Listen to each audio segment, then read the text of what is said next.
the opponents of Prime Minister Benjamin Netanyahu last night reached a coalition agreement.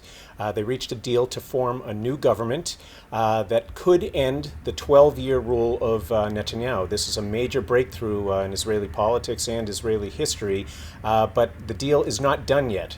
The still has to go before the Israeli parliament. That's expected to take place within another week. In the meantime, you can bet that Netanyahu and his supporters will do everything possible to prevent them from taking office. Things are not looking good for him right now. The odds appear to be stacked against him. He's going to push. Many of the people in this new emerging coalition are people who are traditionally allies of him. And he's going to do everything possible to embarrass them, to make them feel like they are betraying the cause. But it appears that he does not have the numbers to block this from happening.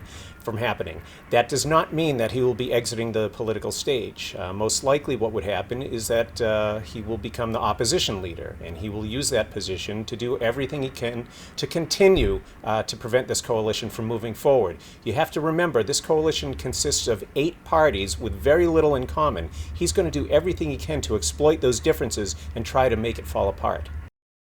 Netanyahu has been a very divisive, polarizing figure, especially over the past 2 years as his legal troubles have compounded. He was indicted on corruption charges, and now he's on trial, and that has really divided the country. And you see that in the reactions to what happened last night.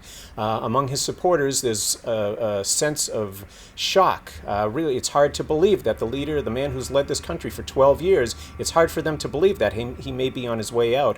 On the other hand, you see really ecstatic reactions from the people who opposed him.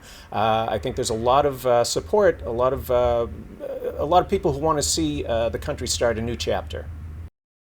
On one hand, there tends to be a broad consensus when it comes to security issues, and there are going to be some people with strong credentials, led by the defense minister, who is a former military chief of staff, who will still be in charge of security issues. So on one hand, you may not see some changes, but yes, that's going to be a challenge.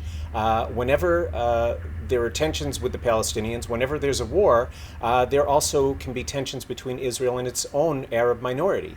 And this government has made history. It's the first Israeli government in 73 years to have an Arab party that is part of that coalition. That's really a breakthrough, and there are a lot of opportunities for them to tackle some long-standing domestic issues. But if security issues pop up again, and if there's another war, it will be very hard to keep that coalition intact.